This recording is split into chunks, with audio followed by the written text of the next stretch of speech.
Ladies and gentlemen, boys and girls, lovers of sports worldwide, welcome to Game On here on News Central Television, the Monday Magic Edition, like we like to call it. My name is Babatunde Koiki. Thank you so much for joining us as we bring you the latest and most interesting sports news from across the globe. Don't forget, we're reaching you live on YouTube, which is where you can always find us streaming, which means that anywhere in the world that you are, you can join in with us. And don't forget, we're also on DSTV channel 422 and, of course, on Star Times as well. Channel 274. You can also use our social media handles right there on the screen. The handle is at News Central TV. Welcome once again. I'm not doing the show alone. A lot of people have complained, actually. My producers have complained that it's a panel of hard-faced gentlemen here. But I disagree. I mean, look at the lovely features of Nwachukwu, a deputy editor of Sporting Life, one of Nigeria's finest publications. Oh yeah, I don't understand what they mean by hard face. I mean, look at you, looking quite dapper, actually. Today, in fact, I want to protest. My protest is that I've been sandwiched between two heavyweights. Oh no, that's not true. That's not true. I've been sandwiched. Here is Udoka, and you are here. These are two heavyweights. Oh, but you'll be a cruiserweight as well. So there's not really much difference between a cruiserweight and a heavyweight. No. The two of you are the heavyweights. Are you trying to say something? No, I'm not saying anything. I know where you're No, don't say anything. It's fine. The heavyweight beside him is Udoka Njoku, who's News Central's finest here as well. Udoka, it's always a pleasure to have you. Very rarely do you come on the show, but when you do come, it's always a pleasure to have you on the show. Definitely. I'm glad to be here, and we'll be talking a lot of sports today and everything trending in the world of sports. Okay, but before we go any further, gentlemen, I want to ask you, what was your sporting highlight of the weekend? Yeah, for me, it was Katsina United ending the 10-match unbeaten run of Rangers International of Enugu. It was... it seemed as if it was going to go on and on. Exactly. It was a fairy tale. Rangers did not start the season very well. All of a sudden... They hit a rich vein of form. So everyone was thinking that... Invincible. Oh, my God. And, it was a thriller. And I think we should start giving so much emphasis to the league. I know guys like to criticize, talk about the Premier League, the La Liga, but charity must begin from home. And that's why, since I started reporting sports over 26 years ago, I focused everything on the Nigerian Premier League. That's not to say that we won't talk about the foreign leagues, but charity begins home. Yeah, so wise words from an elder statesman. Well, Udoka, what was your highlight of the weekend? It has to be the EPL. I'm not going to start from home now. I take you to the EPL. Well, it's fine. Home and away, it's good. Yeah. So it has to be that game between Manchester United and Liverpool. First, Bruno Fernandes's goal. From outside. Bruno Fernandes's gift, you mean? Yes, gift. Yeah, he was gifted that chance to score that goal, and then the controversial penalty that was scored by Liverpool. Was it a controversial penalty? Yes, very controversial penalty. Wan-Bissaka, of course, he has his village people behind him in that game, but it was quite controversial. Liverpool did not deserve that penalty. But then, because of the new rules, if you make a tackle intentionally in the box, you just might get punished. Liverpool did not deserve that penalty. They did not deserve the penalty. Strong words from Udoka, fighting words, please. Coming from an Arsenal fan. Do not go anywhere near Merseyside after that statement. But let's leave that behind and let's quickly talk about news from the home front. And we start with some stirring news out of Nigeria. The MTN Champs has just concluded in Ibadan. Now that's season 2 of the championship, and there was highlights aplenty from athletes within the 4 different age categories. We had the under 14, the under 17, the under 20, and the senior category. But one man stood out in the senior category. I'm talking about one of Nigeria's finest sprinters, Enoch Adegoke. Now, he's a former Olympian. He was actually in the final of the 100 meters men's final at the Olympic Games. That was in 2016, I believe. 2016. Then there was also the final of the 100 meters in the Commonwealth Games event as well. He suffered a bit due to injury over the last 3 years, but make no mistake about it, he's one of Nigeria's fastest and finest athletes. He became the 11th man to run a sub-10 when he ran 9.98 seconds a few years ago, and he'd been hampered by injury, but he seems somewhat back to fighting form.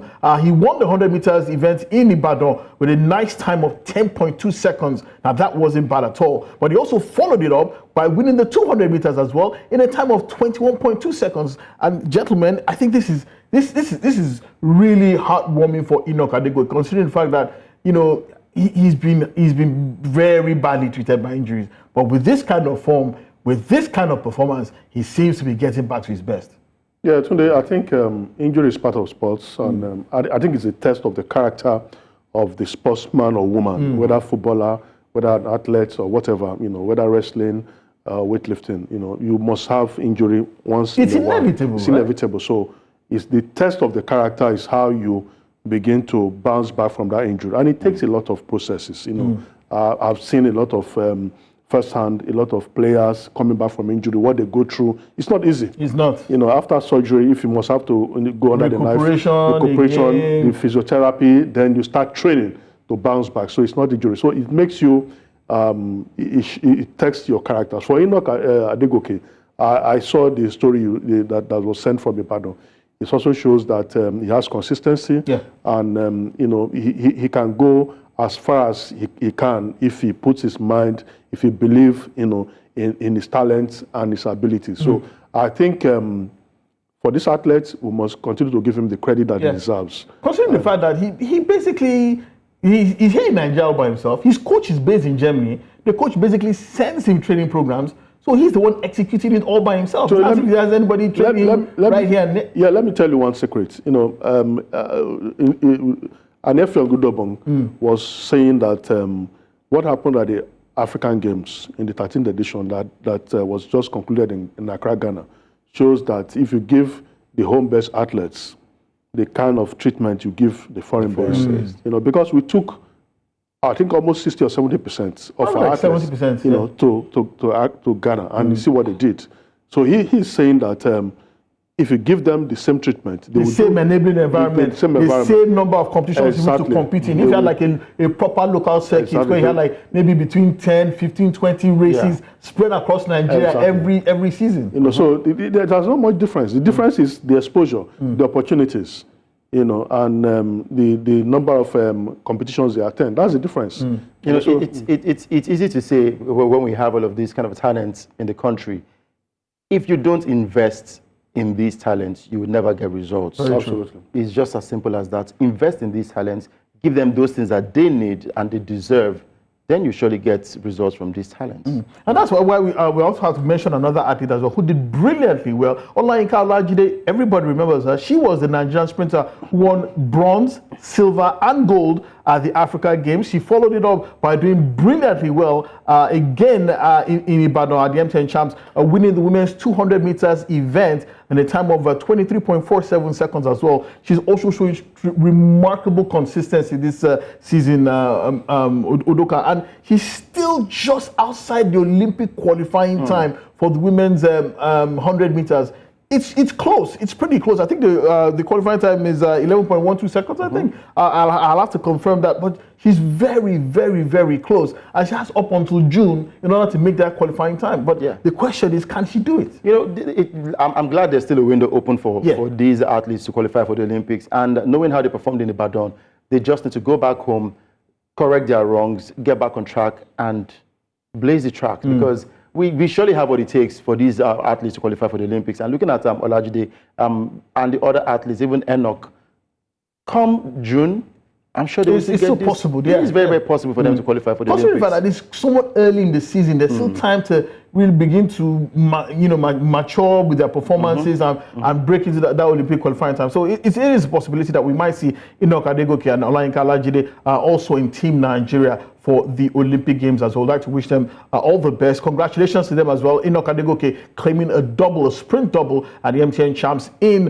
Ibadan, winning the 100 meters and 200 meters event, while Olayinka Olajide, who actually came second in the women's 100 meters, won the 200 meters today in the time of 23.47 seconds. Congratulations to them. Still talking about sprinting as well. One man has dominated the African continent for the last probably half a decade now, and he's not Nigerian, he's actually Kenyan. Ferdinand Omanyala as well. He's speaking about his season as well. He's planning on competing more in the 200-meter races. And during the World Athletics Relay national trials at the Nyayo National Stadium in Kenya, Omanyala brought the stadium to the standstill when he won with the 200 meters in a time of 20.80 seconds. Now, considering the fact that our own Enoch Adegoke won in 21.20, you can see the gap that both men are currently having right now. But I mean, when you are the fastest man in Africa over the last decade as well, half a decade as well, it's no surprise that you bring up these kind of performances. But he's saying that his coach, Jeffrey Kimani, plans to make him a 200-meter specialist in the near future. It's an interesting question, gentlemen. He's good in the 100 meters, very explosive. He's also great in the 60 meters as well. But he's saying his coach sees him as a 200-meter specialist. Yeah, I think the coaches are in the best position to make that judgment, because they would have seen the athletes in training. It's not just only athletics, football. I think there was a time that Alex Ferguson said a certain player can, when they had issues in the defensive area, he said naturally the player was always drifting to the fullback. So he didn't think twice before drafting him. So coaches. So you are making a football analogy where coaches look at players and say, what, you are better as a defensive midfielder, you are better as a winger, you are better as a fullback. Is that it? No. Maybe his own coaches also look at him and say, maybe you are better as a just an interim arrangement. They had crisis in that position. And he drafted the player because he said during training. What I'm saying is that we've seen players who actually started out as something else. They finished their career as something else. Even Chiamaka Nadoja, the Super Falcons goalkeeper, I learned that he was a striker. Oh, there you go. He started as a striker. So these things happen. And the coaches watch you. They have, it's sometimes psychological. They watch while you are training. They look at your execution. The execution. They look at your timing. They look at how the dynamics, and they wonder if this guy can do this. This guy has the ability. He's versatile. He can adapt. We've seen people move from maybe 400 meters to the 800 meters. Absolutely. We've seen people run from the 400 meter move to the 400 meter hurdles. Absolutely. The coach will look at the speed, how you navigate your during the curves, how you are able to, the speed and all that. So you will understand that this guy can do a lot of things. And maybe you as an athlete, you may not think you can do it, but the coach will tell you, I know you can do this. A case in point is Prestina Ochonogo, who won a long jump medal at the African Games. At this season already, especially in the MTN Champ, she's been actually sprinting. She won the gold medal. She won the women's long jump event as well. Also, she also competed in the 100 meters and 200 meters and finished on the podium. That's incredible as well. True. For Omanyala, one thing has to be said. I remember when I spoke to the former fastest man in Africa, Olusoji Fashuba, he said he longed for his record to be broken. He was tired of being regarded as Africa's fastest man, even after he was long gone from the tracks. So when Omanyala came up, he was very impressed, like, we have someone else to take over. So let Omanyala continue doing what he's doing right there on the tracks. And hopefully we get to see more of Omanyala in the near future. But for whatever he's doing in Kenya, he has, of course, impacted on a lot of these young athletes. And switching from 100 meters to 200 meters, if his coach says you can do it, then of course you should go ahead and give it a go. Okay, so we might see Ferdinand Omanyala specialize in the 200 meters in the near future, according to what he's been telling us over the last 2 days. Let's tell you some news coming out of Russia that former 800-meter Olympic champion Pamela Jelimo, someone just said that maybe it's just Russia trying to get back at her, and also try to, she was former in Russia. For changing nationality. It's possible. It might be some vindictive move on part of Russia, but we never really know, because Russia themselves, they have quite a lot of anti-doping infractions in front of WADA. Still talking world sports now, let's tell you that there has been a serious issue regarding finding a host for the 2026 Commonwealth Games. Everybody has turned it down. Victoria in Australia has turned it down. Gold Coast has turned it down as well. And now the latest to turn it down was Malaysia. They said that they would no longer be hosting. But according to the Commonwealth Games Federation, they says they plan to announce a new host for the 2026 event next month. According to them, they said significant progress has been made, and we're excited by the early concepts which aim to reset and reframe the games. Last month, an Australian inquiry into the Victoria government's decision to cancel the hosting competition announced that it cost the state $385 million. And the price estimate that resulted in it, that's how much it cost them in shelving or deciding not to host the games. And I'm wondering, where did all that money go? But it just continues to raise questions regarding the future of the Commonwealth Games. Everybody seems to be turning it down. Well, I have fond memories of the Commonwealth Games. I'm sure you do. The 2018, I was in Gold Coast, Australia. So when they said Gold Coast was going to host it again, I was wondering, if there were no cities. Then in Birmingham, the last time, I was also there. So, when they said Victoria was going to host it again, I was looking forward to going to Australia. It's quite a long journey, but, but it's worth it. So I think they will find a way around it. Even though Malaysia has withdrawn their bid to host, I think they will find a way. They will not be short of, for them to have sent out a release that the process is ongoing, means that some cities all over the world are trying to... still contemplating hosting it, but still talking Nigeria too wants to host. I believe Abuja put in a bid for 2014, eventually went to Glasgow, which I went to. Was actually quite an excellent Commonwealth Games. But it seems as if it's the ones that are hosted by the United Kingdom that seem to be the more, the more profitable, the more high-profile one, because of course you do know that the Commonwealth was started by the United Kingdom anyway, and maybe that's why they seem to be more high-profile. But check this out. This our next story comes to you from the government of the United Kingdom, who are telling us that the 2022 Birmingham Games, Commonwealth Games, was actually exceedingly profitable for the British government. They say they made as much as £1.2 billion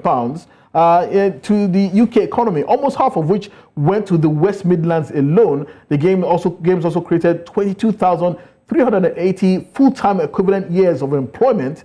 Of course, those games ran from just the 28th of July to the 8th of August, and it brought together over 6,000 athletes and team officials from 72 Commonwealth nations and territories. It was delivered on time and under budget, with 17 million of surplus funds being reinvested into the West Midlands region through the Commonwealth Games. And that's an interesting question. The fact that, why is it that hosting these multi-sport events always seem to be at a loss for many of these governments?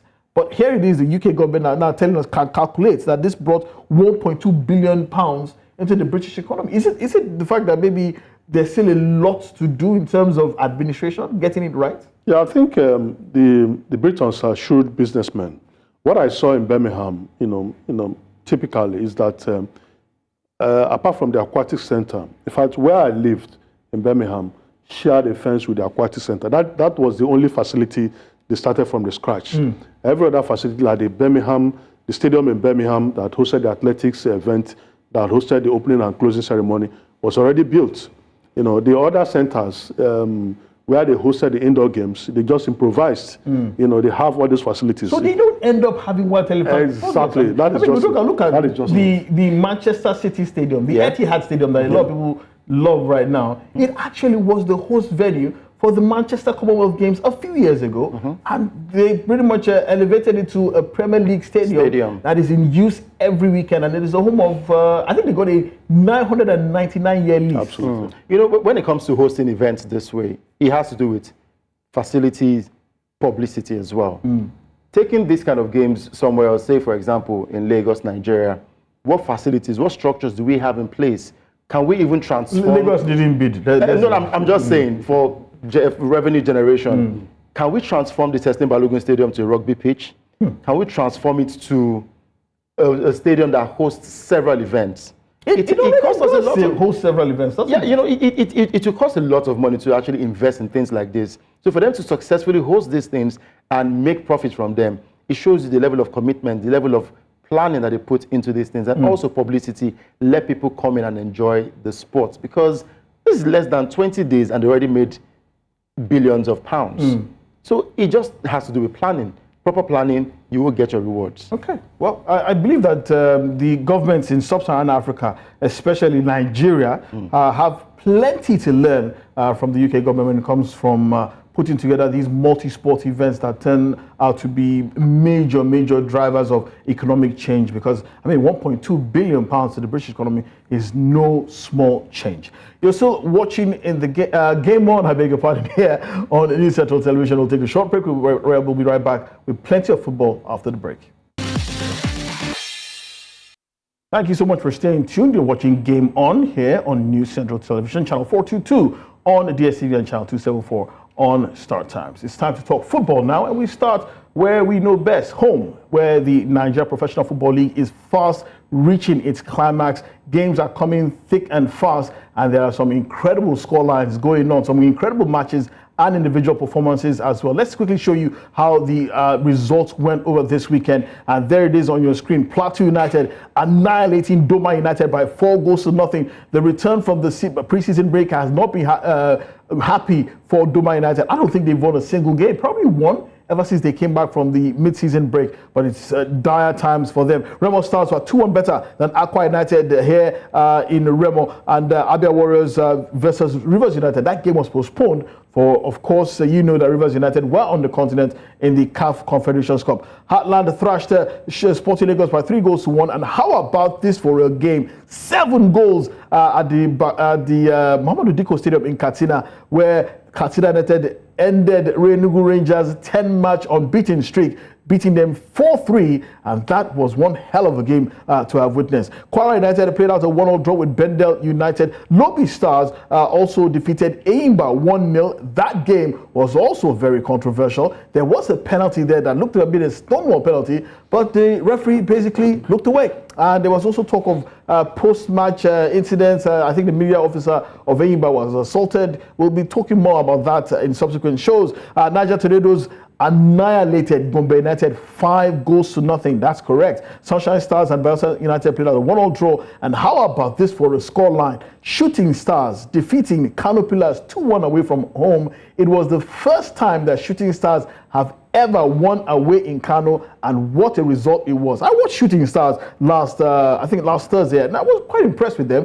Christian Piagbara is back in that team as well, and they have some really interesting players. The diminutive attacking midfielder, I think Ayobami Jr. is his name, and the central defender, number 21, his name skips my mind right now. He's another player to look out for. But let's quickly show you the top 6 in the Nigeria Professional Football League as the race is on for the league title. There you go. Enugu Rangers still managed to cling on to their top place by virtue of goals difference, followed very closely by Lobi Stars in second place. Remo Stars are also in third place, just 2 points behind the top 2. Eimba in fourth place, despite losing their last game, they have 48 points. While Plateau United and Shooting Stars are also in the conversation as well. It seems a bridge too far for Shooting Stars. They're just 5 points behind the top 5, but it never say never, because Shooting Stars are playing some really, really good football. That's 2 wins on the bounce. Benga Ogubote is doing something right, Onye. Yeah, Benga Ogubote is high-profile coach. I think this is almost the second or third time he's going back to Shooting Stars. He has been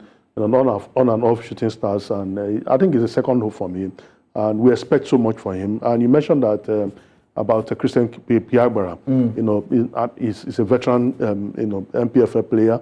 He has played for clubs in Port Harcourt, Eimba, and I don't expect anything less. For Ogubote, he looks out for certain players that maybe he has known before, or he feels that can help the team. And Christian Piagbara is a striker that has come, and is scoring goals.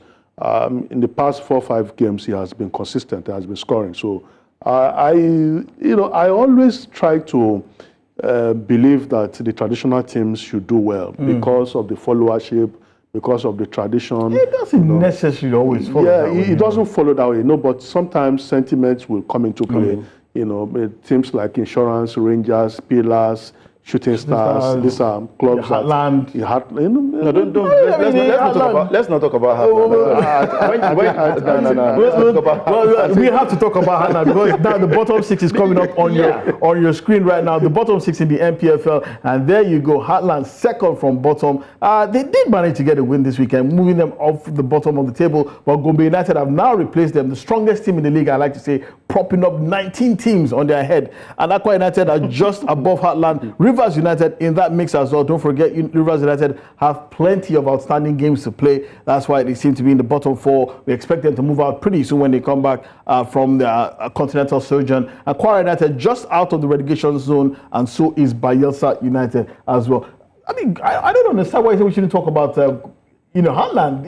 Because they're a big team. Wow. Former in Uwaeme National. Wow. One of the biggest teams in Nigeria. That's actually mockery. It's not mockery. I'm saying, they have heritage. They're a big team. Yeah, but what's happening with the club? they are struggling in the relegation waters, and it is quite sad. It happens. To see Even Kano Pillars was happen. relegated. It happens. Yes, but if you, I mean, it's quite easy because I'm sentimental because I'm from that part of here we go. It's from Imo State. There we go. But one thing is guaranteed in the NPFL, there's still a possibility if they put their acts together, they can still survive being relegated in the NPFL this season. Now, the beauty of the Nigeria Professional Football League is this. Even the team in the 6th position, the likes of Shooting Stars, they still have a chance to win the NPFL this season. Unlike the EPL, the Spanish La Liga, the Serie A, that we have 2-horse race or 3-team race in to the title. So we still have a chance for the likes of Remo Stars, Shooting Stars, Lobby Stars, and even Enyimba to win the league. So nothing is guaranteed, even for the Rangers, top of the table. But for Heartland, I think we should just say goodbye to Heartland already. It's difficult. It's difficult, but are you in pain? Not impossible. Not impossible. Well, joining us now to talk about some interesting incidents that have been happening in the Nigeria Professional Football League is a referee of repute. He's also one of Nigeria's CAF referee in IT instructors as well. He's a CAF-trained VAR operator and he's a CAF NPFL referee assessor. Promise Uwaeme joins us this evening. Thank you so much for joining us, Promise. It's really timely that we have you because, I mean, when we look at foreign programs, we have Referee Watch, and that is exactly what we are doing too now, Referee Watch. Now, there have been some interesting incidents that have happened in the Nigeria Professional Football League and even the NNL as well. Do we talk about the VAR referee that we saw in Aba between Enyimba and Doma United? And how about this particular incident that had all tongues wagging over the weekend? Now, this was a corner, I think it was between Jigawa Golden Stars and Sporting Supreme. Now, this, I'm trying to reconcile what I'm seeing with the sport that I know. It's supposed to be football, but that was handball, that was volleyball. Now this man also punches the ball into the net.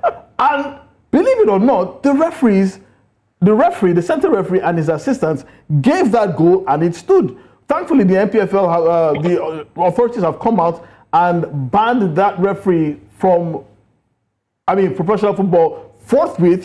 That's the statement there on your screen. The referee has been removed from refereeing duties for life from the Nigeria football. But I want to get your opinion about this, Promise. What could possibly have been going on through the minds of the referee, his assistants, and the fourth official? Thank you very much for having me on your show. I sincerely appreciate this opportunity. First and foremost, what happened in Jigawa was a shame, not just to refereeing in Nigeria, but football in general. A lot happens in the league, a lot happens in our football. Unfortunately, thank God for technology, people are beginning to see some of these things that happen, especially in the NNL. A lot happened in the NNL, but because teams don't talk about it, because we don't have these games on TV. In most cases, you see the teams travel and the home team don't allow them man their cameras and all that. So it's difficult for us to see incidences like this. But this thing has been there for some time. For me, I think first the NFF has taken has done the right thing first. But in my opinion, I think it's also time for them to begin to look at bigger sanctions. It should go beyond just sanctioning referees, expelling them from refereeing activity and that, but also having reason or making policies that such incidences the referees could be sued and charged, maybe possibly go get a jail term. Because this is not good for our football. Promise, sorry to cut you short. I know the referee was punished, but even that volleyball player too was also punished as well. I think he's been banned for the rest of the season and for the entirety of the next season as well. 1 year. But nobody's talking about the fellow who eventually punched the ball into the net. So it seems as if this punishment isn't quite adequate. There's still somebody missing. Yeah, that's exactly what I'm talking about. What I was heading to. The truth is, those saddled with the responsibility to manage our football must wake up to the business of the day. They must wake up to do the right thing. it doesn't make sense to punish one and let one go scot-free. I saw a clip of what happened in the Warri Wolves, I think Warri Wolves and Ikorodu United game and all that. And I had to follow up, and at a point, I got information that the referee also has been sanctioned and all that. So, see, a lot of this happens, but unfortunately, those that are supposed to take the right decision, those that are supposed to sanction the people involved in all this, are not doing anything about it. I was going to talk about not making case for the referees. Of course, if you go to some of these venues, you also find out that these referees have no choice than to allow some of these things to happen. Wait, hold on, Promise. Hold on. Sorry, Promise, I don't think I heard you properly. You said sometimes these referees don't have any choice but to allow these things happen. Could you explain that? Yes, because when you go to places like, I remember when I was reading through on some platforms, and a lot of people that have gone to that venue to Hadejia confirmed that this center has always been like this. Unfortunately, those that are supposed to do something about it over the years has not been able to do anything about it, and that is why it keeps happening. During my time as refereeing, I've gone to a center where I was told that we will kill you and nothing will happen. Wow. I was beaten at the time, and nothing actually happened. I was only given ruling of getting a compensation of 250,000. That was, I think, 2012 or thereabout. Today, 1 naira didn't get to me and all that. So you find out that these referees sometimes, I'm not making defense for them because what happened in Hadejia is shameful and is undefendable. But however, we must also look at the environment they operate. The league, are they providing the necessary security for these referees? Are they doing? Are they trying to make the league what it's supposed to be?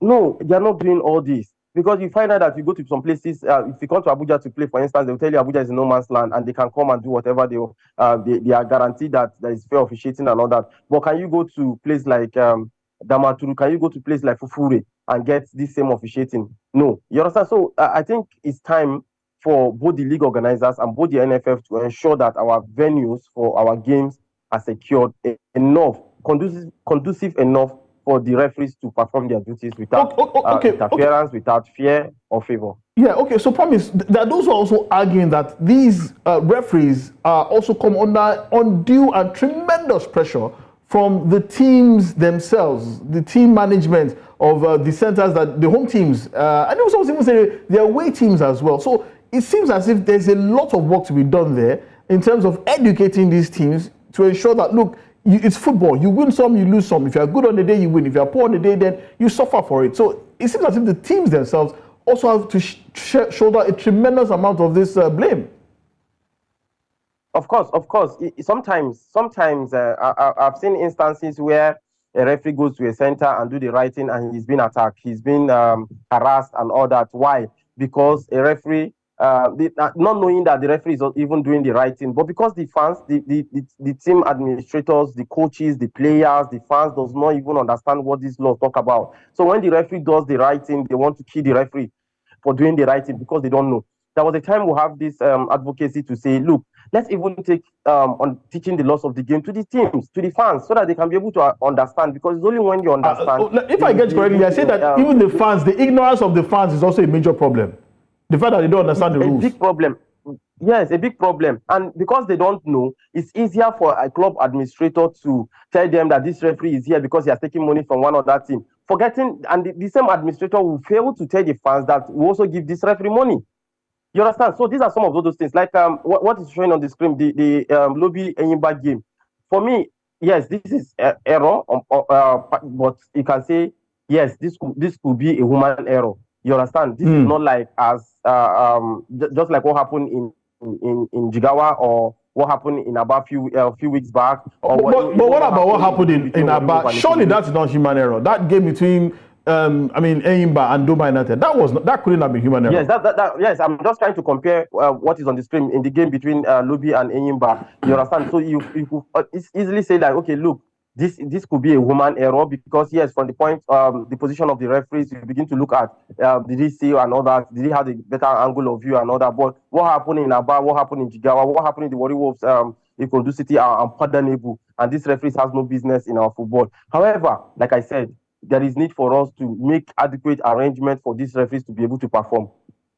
You know, let me ask you this now, because year in, year out, we keep yearning for Nigerian referees in the Africa Cup of Nations, even at the World Cup tournaments, and we complain that we don't get to see them.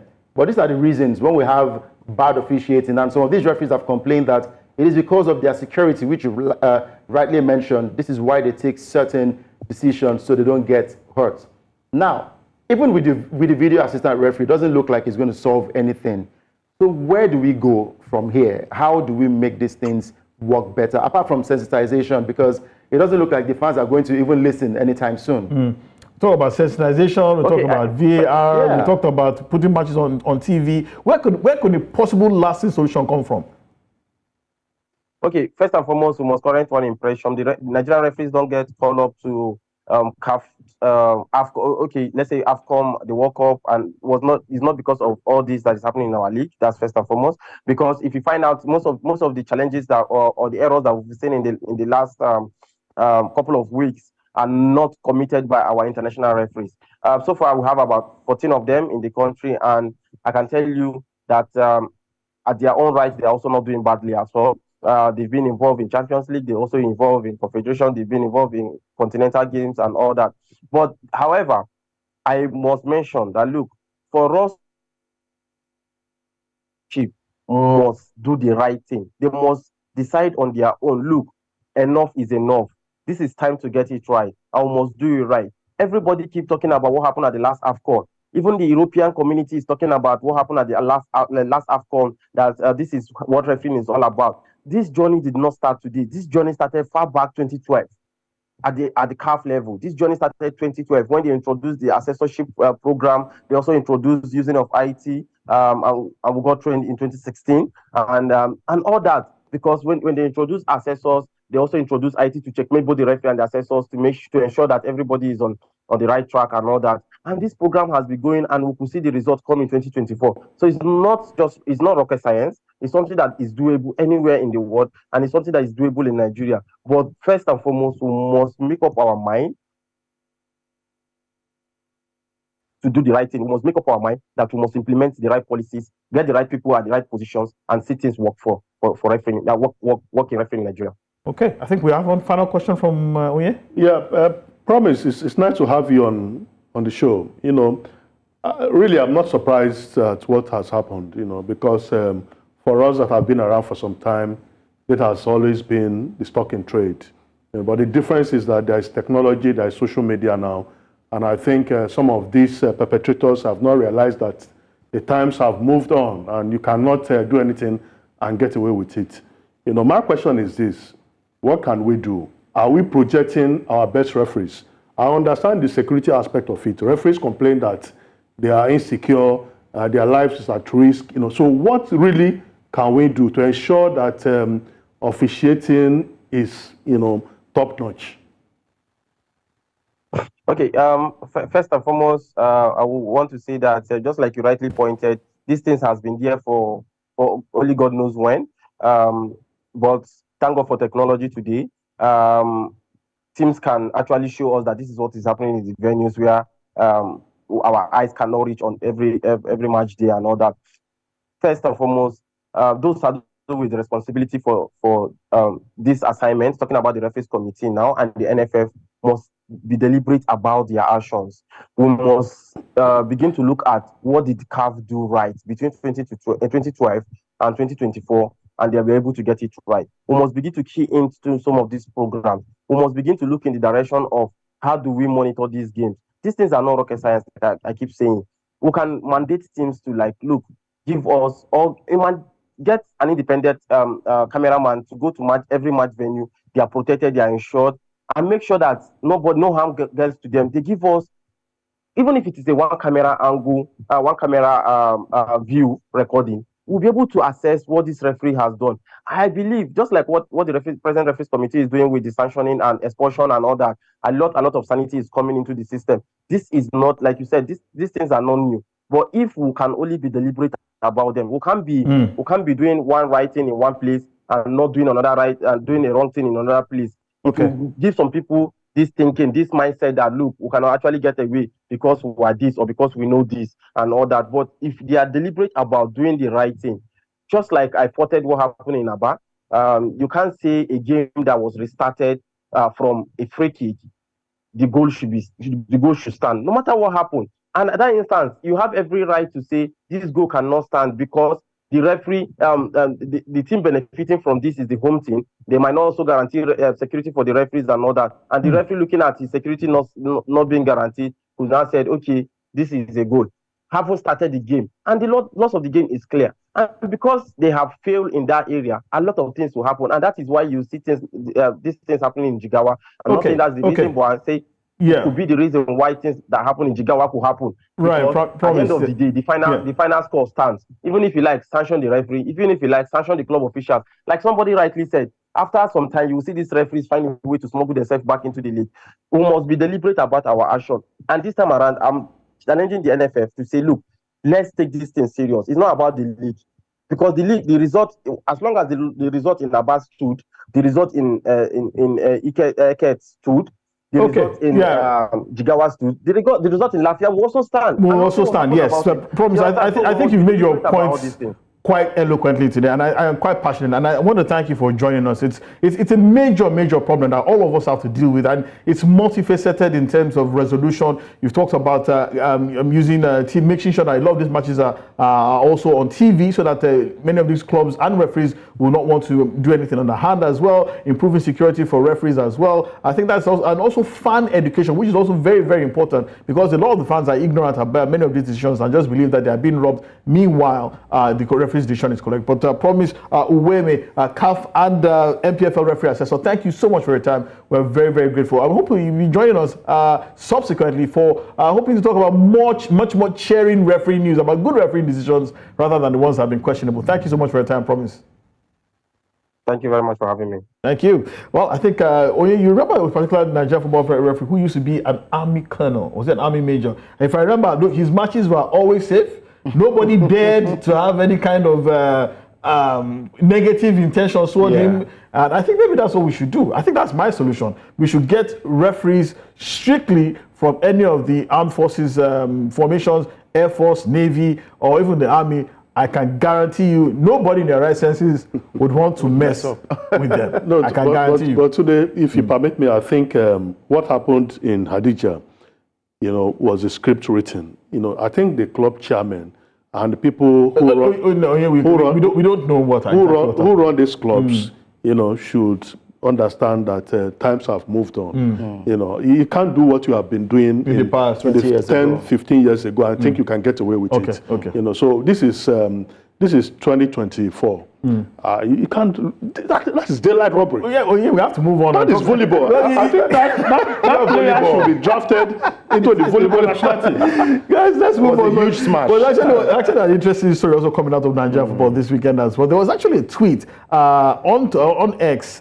Someone actually said, "Can we get the president and Ministry of Sport to weigh in on the big corporations in Nigeria to buy at least one league club as part of CSR? Imagine Dangote buys Kano Pillars, BUA buys Kwara United, Elumelu acquires Rivers United, and Geregu takes over 3SC. Imagine the competition." And in his response, Tony Elumelu, who is the chairman of Hayes Holding, revealed that the federal government, through the Minister of Sports, John Owan, has actually reached out and the possibility is being evaluated. Imagine if we have all these big, well-heeled individuals owning NPFL clubs. I think will we be able to put in financial clubs to ensure that the same thing that they have in England to ensure that there's no overspending in any of these clubs as well. That's going to be a major issue. But imagine Dangote, Otedola, Tony Elumelu, Obi Kubana, God knows who else. Mike Adenuga. All of them. This is something we've been clamoring for. If we can have private investors invest in our football, I think it is just going to make the game more beautiful. And if the prize money is increased, I had a conversation some time ago with a football administrator, and I said, look, how much do you spend on your football team weekly? He says a bag of rice costs him, he spends *1 million on a bag of rice every week. Wow. Now, how much? *1 million naira? Yeah, how much is the prize money at the end of the season? So what are we fighting for? If you have these guys come in and invest in our football, I think it can only get better. Ooh, wow. I mean, that would be really something to see. It will be the fight, a proper fight to finish. And someone said that maybe that might be the solution to seeing all these underhand or less than savory incidents that we see in the NPFL and the substandard refereeing. Let's also remind you that it's a big game coming up this week as well. The Super Falcons of Nigeria will be guests of the African champions, the Bayana. Both teams will be going head-to-head for the chance. One team can only qualify for the Paris 2024 Olympic Games. The Super Falcons are already in South Africa as we speak. We heard that South Africa coach Desiree Ellis has stated that she's confident that her team has the ability to perform better than they did in Nigeria and will give her all when they play at the Loftus Versfeld Stadium in Pretoria. Let's listen to coach Desiree Ellis and, of course, her compatriot Randy Waldron. Look, looking forward to the game tomorrow. We've looked at the footage, had a discussion about it as well, and we know we are better than what we showed in Nigeria. We can do way better than that. I think the second half showed, how well we can play, but it's a match that we have to win. And as you say, it's a do or die match, so we have to put everything into it to make sure that we get the goal early, to be able to then start from there. But we know that it's not going to be easy nonetheless, because Nigeria's got the 1-goal lead, and we have to be prepared for every eventuality of how we think they might play. It's unfortunate that she had a visa problem, having to travel outside of Mexico to Nigeria. And that was out of our hands, but she's joined the team. We'll obviously look at training and then see how she can add to the team. She's got a lot of qualities. We've also seen her score some really good goals out in Mexico, having returned from injury, having scored. South Africa is obviously one of the best teams in Africa as well, and I think all of our players know what they're capable of and respect them. But we feel like we're the best team in Africa, and I think we showed that at home, how we can show our dominance, and we need to just do it one more time. No real injury worries to be concerned with. I think everybody's healthy for the most part, so I think we're in a good place going into the match tomorrow. Let's hope we do it. I think every player wants to play in a World Cup. Every player wants to play in an Olympic. Those are the two grandest stages you can get on. So hopefully. Yeah, that's Super Falcons coach Randy Waldron. And before him, you had Bayana manager Desiree Ellis, both of them speaking out of that crunch tie between the Bayana of South Africa and the Super Falcons of Nigeria. There can be only one qualifier from that particular contest for the Paris 2024 Olympic Games. The other contest will see, Zambia take on Morocco, as Morocco have the lead in that particular game. Gents, I'd really love to take your thoughts on that game, but we'll have to do that tomorrow. But let's move on very quickly. Before we go, let's quickly say that the matches played in the CAF Champions League yesterday. Over the weekend, let's show you the results. Mamelodi Sundowns played out a goalless draw with Young Africans, managed to win 3-2 on penalties. That man, Rowan Williams, was the star of the game again. Al Ali defeated Simba by 2-0, winning 3 goals on aggregate. Petro Atletico lost 2-1 at home to TP Mazembe. TP Mazembe move on, while ASEC Mimosa played out a goalless draw at home to Esperance of Tunisia, losing 4-2 on penalties. In the CAF Confederations Cup, dreams continue to dream as they played out a 1-1 draw with Stade Malien, winning 3-2 on aggregate to progress. Zamalek played out a 1-1 draw with Future, ending Future's future in that competition, winning 3-2 on aggregate. USM Alger defeated Nigeria's own Rivers United 2-0, moving on 2-1 on aggregate, while RSB Berkane also defeated Abu Salim of Libya by 3-2 to move on as well. Guys, it's been how time flies. It's been fun, it's been entertaining, but we really have to go. Many thanks to you and Nwachukwu for joining us on the show. And Udoka, we hope to see you as soon as possible. Definitely. And also many thanks to the guys behind the scene who also made this possible. But before we go, let's quickly remind you that many years ago, that heavyweight clash between Riddick Bowe and Evander Holyfield in 1993 was a great fight, but that fight was interrupted when an uninvited guest made a jaw-dropping entrance. In one of the most surreal, unforgettable moments of all time in sports, a man known as the Fan Man, his real name is James Miller, decided to crash the party in the most extraordinary way possible, parachuting into the ring during the middle of the fight. As the fighters were exchanging blows, the man also he landed in the middle of the ring, disrupting the fight. He became entangled in the ring ropes as well. He was being grabbed and punched and pulled by the fans who are unhappy with him, and also the security detail who are trying to get him out of there. But it's one of those things, one of the most enduring images in sports when a fan decided to crash heavyweight boxing contest. That's our show tonight. Many thanks for joining us. My name is Babatunde Koiki. We'll see you tomorrow. Bye-bye.